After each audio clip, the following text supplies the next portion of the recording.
வணக்கம் நண்பர்களே. UPSC prelims 2022 examination இன்னைக்கு நடந்து முடிஞ்சிருக்கு. எக்ஸாம் நடந்து முடிஞ்சதுக்கு அப்புறம் நிறைய ஸ்டூடெண்ட்ஸ் என்ன காண்டாக்ட் பண்ணியிருந்தாங்க. இன்னும் நிறைய ஸ்டூடெண்ட்ஸ் உடைய மெசேஜஸ்க்கு நான் ரிப்ளை பண்ணல.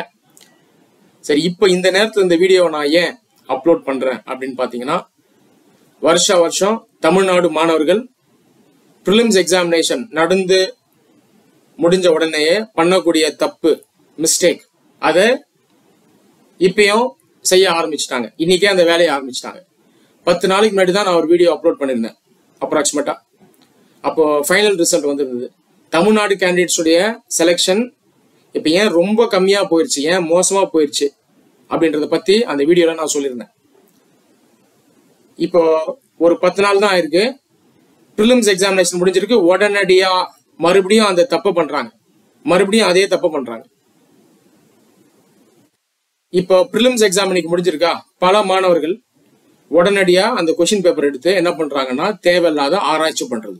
கேள்வி எல்லாம் எந்த ட்ரெண்ட்ல வந்துருச்சு, எந்தெந்த சப்ஜெக்ட்ல எப்படி கேள்வி வந்திருக்கு, எந்த பெர்மிட்டேஷன் காம்பினேஷன்ல வந்திருக்கு, ஒரு சினிமா ரிவ்யூ பண்ற மாதிரி பண்றாங்க. புரியுதா? அடுத்த வருஷத்துக்கு இப்பயே ப்ரிடிக்ட் பண்றது, இந்த வருஷம் இந்த சப்ஜெக்ட்ல இந்த மாதிரி கேள்வி, அடுத்த வருஷம் எப்படி இருக்கும். இந்த மாதிரி செய்யறதே நம்முடைய ஃபெயிலியரை நாமளே தேடிக்கிறோம் அப்படின்னு அர்த்தம். புரியுதா? உங்களுடைய நல்லதுக்கு நான் சொல்றேன். இப்ப இந்த மாதிரி பண்றதுனால என்ன ஆயிடும், மறுபடியும் அதே தப்பு நடக்கிறதுக்கான வாய்ப்பு தான் அதிகமா இருக்கும். போன வருஷம் நான் ஒரு வீடியோ அப்லோட் பண்ணியிருந்தேன். அதுல ஸ்பெசிபிக்கா இந்த ப்ரெடிக்ஷன் பண்ணாதீங்க அப்படின்னு நான் சொல்லியிருந்தேன். யூபிஎஸ்சி பிரிலிம்ஸ் எக்ஸாமினேஷன் பொறுத்த வரைக்கும் வருஷம் அந்த கொஸ்டின் பேப்பர்னுடைய அந்த டிஃபிகல்ட்டி லெவல் கொஞ்சம் டிஃபர் ஆகும். அதே போல அந்த நேச்சர் ஆஃப் கொஸ்டின்ஸ் இருக்கு இல்லையா, அதுல கொஞ்சம் வேரியேஷன் இருக்கும். இது எப்படி இருக்கும்னு பாத்தீங்கன்னா, ஒரு 3 ஆஸ்பெக்ட்ஸ்ல இதை நம்மளால கவனிக்க முடியும். ஃபர்ஸ்ட் ஆஸ்பெக்ட் என்னன்னு பாத்தீங்கன்னா, குவான்டிடேட்டிவ் ஆஸ்பெக்ட். முக்கியமான சப்ஜெக்ட்ஸ்லாம் இருக்கு இல்லையா, history, science, geography, economy, environment, polity, international relations, இதெல்லாம் இதுல ஒரு சப்ஜெக்ட்ல இருந்தும் கேள்வி எந்த அளவுக்கு வருது, அந்த டிஃப்ரெண்ட் பெர்மிட்டேஷன்ஸ் அண்ட் காம்பினேஷன்ஸ், இது வருஷம் மாறுபடும். உதாரணத்துக்கு போன வருஷம் 2021ல பாலிட்டியும் ஹிஸ்டரியும் கேள்வி அதிகம் வந்துச்சுன்னு நான் நினைக்கிறேன். இந்த முறை பாத்தீங்கன்னா சயின்ஸ்ல அதிகமா வந்திருக்கு. அது இல்லாம இன்டர்நேஷனல் ரிலேஷன்ஸ்ல அதிகம் வந்திருக்கு. போன வருஷம் இன்டர்நேஷனல் ரிலேஷன்ல அந்த அளவுக்கு வரல கேள்வி, 2-3 தான் வந்துச்சு. இந்த வாட்டி 8 கேள்வி 9 கேள்வி கிட்ட வந்திருக்கு. புரியுதா? சோ இதான் நீங்க புரிஞ்சுக்கணும். இது வந்து குவான்டிடேட்டிவ் ஆஸ்பெக்ட். இப்போ இந்த இடத்துல ப்ரிடிக்ஷன் பண்ணணுமா, ப்ரிடிக்ஷன் பண்ணா பிரயோஜனம் இருக்குமா? இப்போ போன எக்ஸாமுக்கு இந்த சப்ஜெக்ட்ல இவ்வளவு வந்துச்சுங்க கேள்வி, அதை நிறைய பேர் எடுத்து அனலைஸ் பண்ணிருப்பாங்க. இப்ப அதை பண்ணதுனால இந்த வருஷத்துல ஏதாவது பிரயோஜனம் இருந்ததா? இல்ல இருக்காது, எப்பயுமே இருக்காது. ஒரு சிம்பிளான எக்ஸாம்பிளோட சொல்றேன். சச்சின் டெண்டுல்கர் எடுத்துக்கலாமா? ஏன்னா எல்லாருக்கும் அவரை பத்தி ஐடியா இருக்கும். ஒரு மிகப்பெரிய ஸ்போர்ட்ஸ்மேன், இப்ப ரிட்டையர் ஆயிட்டார். ஒரு எக்ஸாம்பிளா சொல்றேன். சச்சின் டெண்டுல்கர் அவர் கிரிக்கெட் ஆடின காலத்துல, நாளைக்கு கிரிக்கெட் மேட்ச் இருக்குன்னு வைங்க, நாளைக்கு கிரிக்கெட் மேட்ச் ஆடும்போது எந்தெந்த பால் எப்படி வரும், பவுன்சர் வருமா இல்ல குட் லென்த்ல வருமா, யார்கர் வருமானு அவர் என்ன உட்கார்ந்து யோசனை பண்ணிட்டு இருந்திருப்பாரா? அந்த ப்ரிடிக்ஷன் அவர் பண்ணிருக்க மாட்டார். ஏன்னா எப்படி விளையாடணும் அப்படின்றத அவர் லேர்ன் பண்ணிட்டாரு. அந்த டேலண்ட் இருக்குது, ஸ்கில் இருக்குது, அப்ளிகேஷன் இருக்கு, பிராக்டிஸ் இருக்கு. புரியுதா? அப்போ அடுத்த நாள் மேட்ச்ல 100 பால் ஆடுறாரு. 100 பாலுமே ஷார்ட் பால் போட்டாலும் ஆடுவார், ஆமாவா இல்லையா? 100 பாலும் குட் லென்த் போட்டாலும் ஆடுவார், ஆமாவா இல்லையா? 100 பாலும் யார்கர் போட்டா ஆடுவார், ஆமாவா இல்லையா? 100 பாலும் ஸ்பின் போட்டாலும் ஆடுவார், 100 பாலுமே ஸ்விங் ஆகுதுனாலும் ஆடுவார். ரைட்டா? அப்போ ப்ரிடிக்ஷன்ன்றது எதுக்கு? குவான்டிட்டியில தான் மாற்றம் இருக்க போகுது. ரைட்டா இல்லையா? சோ அந்த குவான்டிடேட்டிவ் சேஞ்ச் மாற்றம் வரும்போது உங்களுக்கு மட்டும் அது மாற்றம் இல்லை, உங்களோட சேர்ந்து எழுத போற 50,000 சீரியஸ் கேண்டிடேட்ஸ்க்கும் அதே மாற்றம் தான்.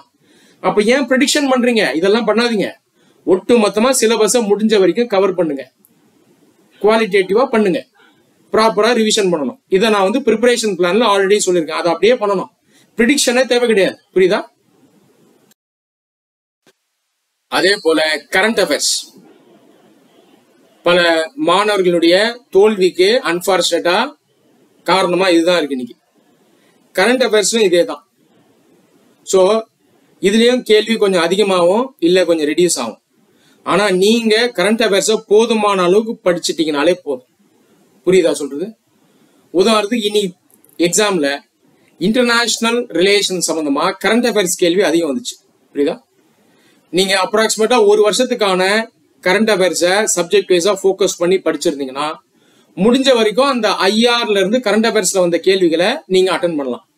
ஆனா நீங்க என்னதான் பிரமாதமா உள்ள போய் இன்டெப்தா படிச்சாலும் ஒரு சில கேள்விகள் உங்களுக்கு தெரியாதுதான், விட்டுட்டு தான் வரணும். இல்ல கொஞ்சம் முயற்சி பண்ணீங்கன்னா அது தப்பு தான் ஆகும். புரியுதா? ஸோ இப்படிதான் இந்த எக்ஸாமினேஷன் ஒர்க் ஆகும். ஸோ ரிலேட்டிவ் பெர்ஃபார்மன்ஸ் தான். அந்த சச்சின் டெண்டுல்கர் சொன்ன இல்லையா, இந்த எக்ஸாம்பிள் தான். அப்ப ரிலேட்டிவா கேள்வி எப்படி மாறினாலும் உங்களுடைய பெர்ஃபார்மன்ஸ் அந்த ஸ்டாண்டர்டை நீங்க தாராளமா மெயின்டைன் பண்ணிக்கலாம். உதாரணத்துக்கு அடுத்த வருஷம் 100 கேள்வியில எக்ஸாம்பிள் சொல்றேன், 30 கேள்வியே பாலிட்டியில இருந்து வரப்போகுது, 40 கேள்வி ஜியோகிராஃபில இருந்து வருது, மிச்சம் 30 கேள்வி ஃபுல்லா எக்கனாமில இருந்து வருதுன்னு வைங்களேன். எக்ஸாம்பிள் சொல்றேன், 3 சப்ஜெக்ட்ல இருந்தா வரப்போகுது கேள்வி.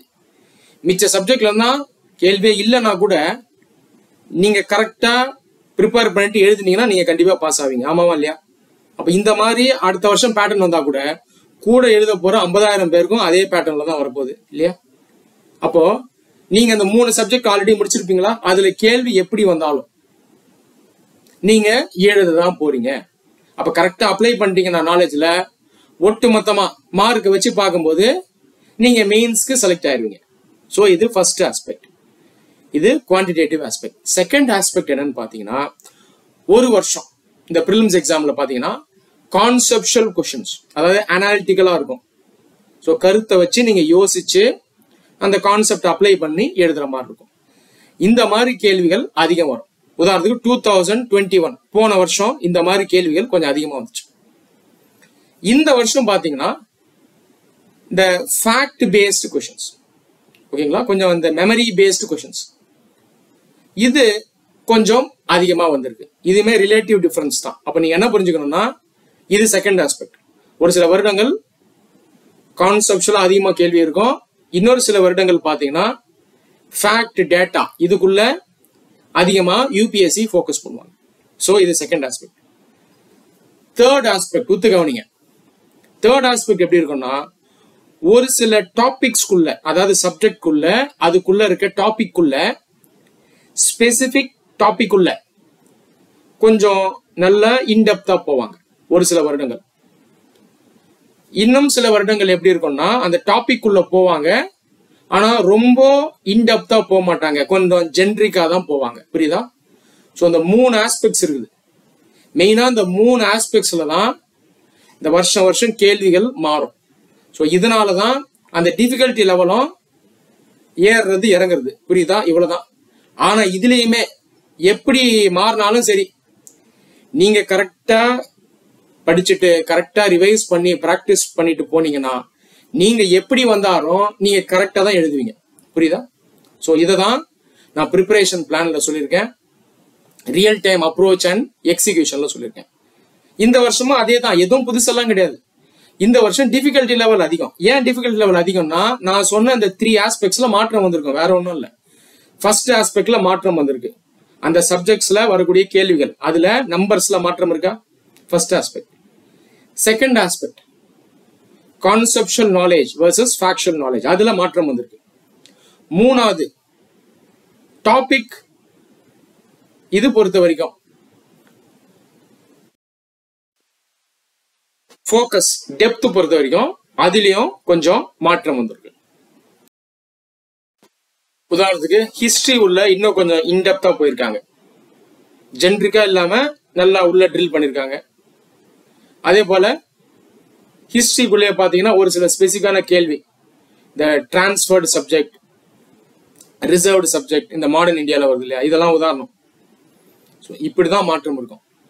இதனால டிஃபிகல்ட்டி லெவல் அதிகமாகவும் இறங்கும். இன்னைக்கு பாத்தீங்கன்னா டிஃபிகல்ட் லெவல் அதிகமா இருக்கு.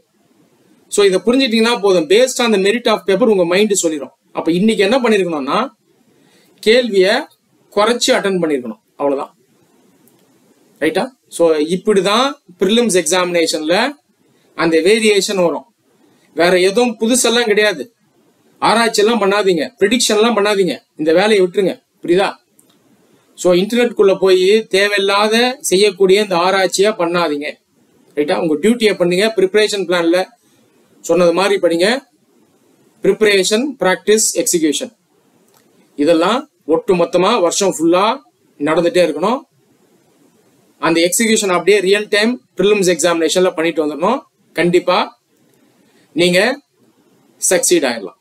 நன்றி.